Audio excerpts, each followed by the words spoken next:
ஸ்ரீ கர்க சம்ஹிதை விஸ்வஜித்து காண்டத்தின் 34ஆம் அத்தியாயம். அனிருத்தனின் கரங்களால் ஓநாய் அசுரன் கொல்லப்பட்டது. நாரத மாமுனிவர் கூறினார், மித்திலேஸ்வர மன்னரே, போர். அந்த மாபெரும் போரில் பூத சத்பானன் கொல்லப்பட்ட போது அசுரர்களின் படைகளிலேயே பெரும் திகில் ஏற்பட்டது. பின்னர் சகுனி, விருகன், காலநாபன், மகாநாபன் மற்றும் ஹரிச்சம்ஸ்ரு ஆகிய 5 மாவீரர்கள் போர்க்களத்தில் இறங்கி வந்தனர். பகவான் ஸ்ரீ கிருஷ்ணகுமார பிரத்யும்னன் சகுனியுடனும் அனிருத்தன் ஓநாயுடனும் போரிடத் தொடங்கினர். சாம்பன் காலநாபனுடனும் ஒளிமயமான மகாநாபனுடனும் போரிட்டான். வலிமை மிக்க வீரனான ஸ்ரீ கிருஷ்ணகுமார பானு ஹரிஷ்மாஸ்ரு எனும் அசுரனுடன் போரிடத் தொடங்கினான். அனைவருக்கும் முன்னால் வில்லாளர்களிலேயே சிறந்தவரான அனிருத்தன் நின்றான். இந்திரன் தன் வஜ்ராயுதத்தால் மலைகளை துளைப்பது போல அவன் தன் அம்புகளால் அசுரர்களை துளைக்கத் தொடங்கினான். அனிருத்தனின் அம்புகள் அசுரர்களின் பாதங்களையும் தோள்களையும் முழங்கால்களையும் துண்டித்தன. அவர்கள் அனைவரும் மயங்கி பலத்த காற்றால் வேரோடு சாய்க்கப்பட்ட மரங்களைப் போல தரையில் விழுந்தனர். அனிருத்தனின் கூர்மையான அம்புகளால் மேகங்கள், ஹவுடே, பானைகள் மற்றும் கொம்புகள் சிதறடிக்கப்பட்டு பற்கள் உடைந்து கூடுகள் வெட்டப்பட்ட யானைகள் வஜ்ராயுதத்தால் மலைகள் சரிவது போல போர்க்களத்தில் விழுந்தன.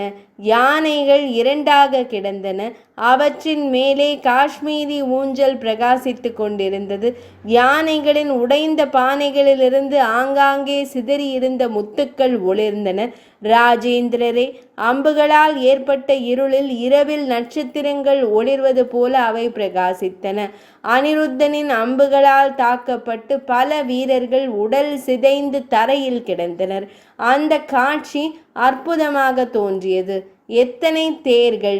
அவர்கள் தரையில் விழுந்து கிடந்தனர். அவர்களுடைய தேர்கள் காலியாக நின்றிருந்தன. சில வீரர்களின் துண்டிக்கப்பட்ட தலைகள் யானையின் வயிற்றில் உள்ள உலர்ந்த திராட்சைகளைப் போல காட்சியளித்தன. ராஜேந்திரனே, அந்த போரில் ஒரே கணத்தில் அசுர படைகளிடையே சிந்தப்பட்ட இரத்தத்தால் ஒரு பயங்கரமான இரத்த நதியே ஓடியது. யானைகள் கொன்றுண்ணிகளைப் போலவும் ஒட்டகங்கள் மற்றும் கழுதைகளின் உடல்களும் முகங்களும் ஆமைகளைப் போலவும் தேர்கள் பன்றிகளைப் போலவும் தலைமுடி ஒரு பணியாளனைப் போன்ற தோற்றத்தையும் துண்டிக்கப்பட்ட கரங்கள் அரவங்களைப் போலவும் தோன்றின. துண்டிக்கப்பட்ட கைகள் மீன்களைப் போலவும் கிரீடங்கள், இரத்தின மாலைகள் மற்றும் காதணிகள் கூழாங்கற்களின் இடத்தை பிடித்தன. ஆயுதங்கள், தாயத்துக்கள், குடைகள், சங்குகள், மேலங்கிகள் மற்றும் கொடிகள் மணலைப் போலவும் தேர்களின் சக்கரங்கள் நீர் சுழல்களின் தோற்றத்தை உருவாக்கின. இருபுறமும் இருந்த படைகள் அந்த இரத்த நதியின் கரைகளாக இருந்தன. அரசனே, 100 யோஜனைகள் வரை நீண்டிருந்த அந்த இரத்த நதி வைதரணியைப் போலவே பயங்கரமாக தோன்றியது. பிரமரதன், பைரவன், பூதம், பேதலன் மற்றும் யோகினிகள் அந்த போர்க்களத்தில் சிரித்து ஆடி பானைகளில் இரத்தத்தை இடைவிடாமல் குடித்து வந்தனர். அவர் ருத்ர பகவானின் முண்ட மாலையை உருவாக்குவதற்காக நற்முண்டுகளையும் சேகரித்து வந்தார். சிங்கத்தின் மீதமர்ந்த பத்ரகாள் நூற்றுக்கணக்கான டாகினிகளுடன் வந்து அந்த விழாவில் அசுரர்களை விழுங்கி அவர்களை சிரிக்க வைப்பார். க்ஷத்ரிய மதத்தை பின்பற்றும் வித்யாதாரிகள், கந்தர்வ பெண்கள் மற்றும் அப்சர பெண்கள் வீர செயல்களை சாதித்த கடவுள் போன்ற வீரர்களை தங்கள் கணவர்களாக தேர்ந்தெடுத்து வந்தனர். விண்ணுலகில் அந்த வீரர்களை கணவர்களாக தேர்ந்தெடுக்கும் போது அந்த அழகிய பெண்கள் தங்களுக்குள் சண்டையிட்டு கொண்டனர். சிலர், இவன் எனக்கு தகுதியானவன், நீ அல்ல என்று கூறுவார்கள். இவ்வாறு அவர்கள் கலங்கிய மனங்களுடன் வாதிட்டு கொண்டிருந்தனர்.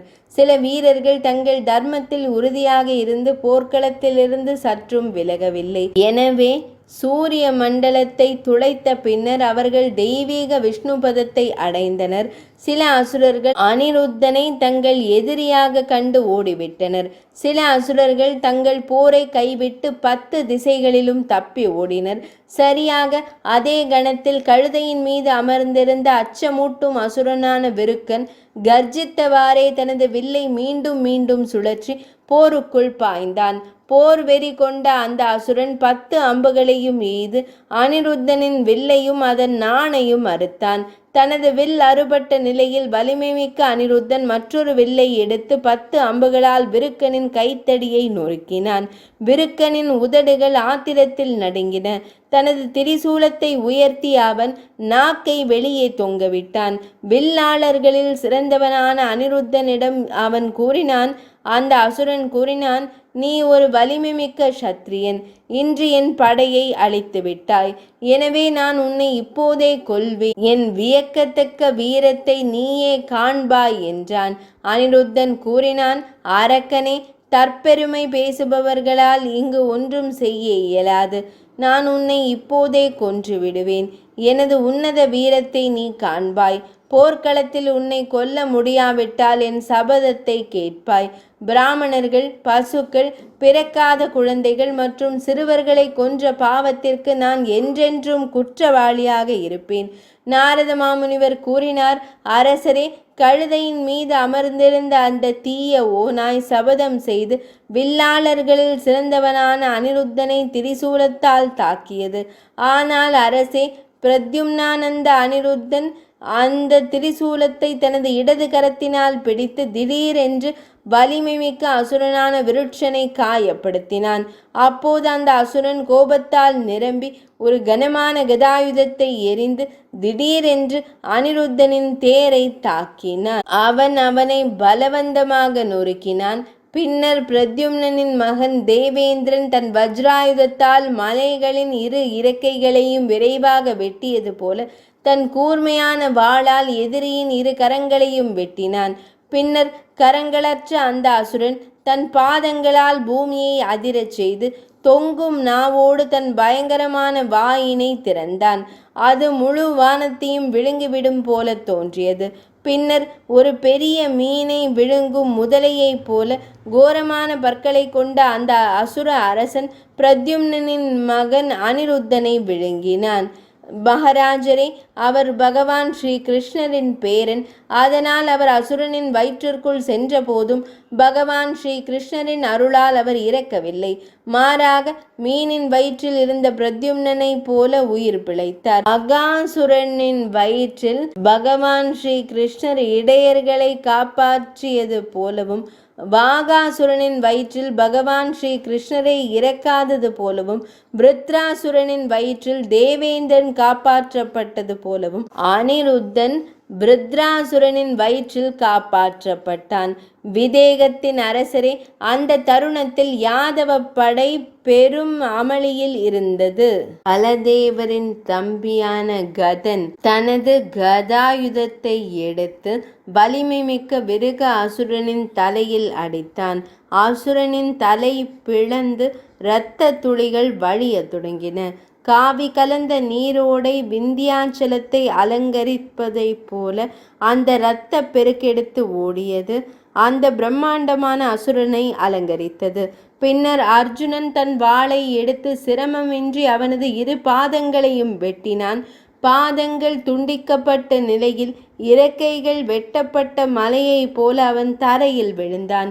அனிருத்தன் தன் வாளால் அவனது வயிற்றை கிழித்து கொண்டு வெளிப்பட்டான். தேவேந்திரன் தன் வஜ்ராயுதத்தால் விருத்திராசுரனை கொன்றது போலவே அனிருத்தன் தன் வாளால் அவனது தலையை துண்டித்தான். அந்த தருணத்தில் யாதவ படை ஆரவாரத்துடன் முழங்கியது. தேவர்கள் மற்றும் மனிதர்களின் முரசுகள் முழங்கின. தேவர்கள் அனிருத்தன் மீது மலர்களை பொழிந்தனர். அரசே, இந்த அற்புதமான கதையை நான் உங்களுக்கு கூறியுள்ளேன். இப்போது வேறு என்ன கேட்க விரும்புகிறீர்கள்? இது ஸ்ரீ கர்க சம்ஹிதையின் விஸ்வஜித்து காண்டத்தின் நாரத மாமுனிவர் மற்றும் பகுலாஸ்வ மன்னருக்கு இடையிலான சம்வாதம் என்றழைக்கப்படும் உரையாடலில் உருவான பிருகாதித்யன் எனும் அசுரனை கொல்லுதல் எனும் தலைப்பு கொண்ட 34ஆம் அத்தியாயம் இனிதே நிறைவடைந்தது.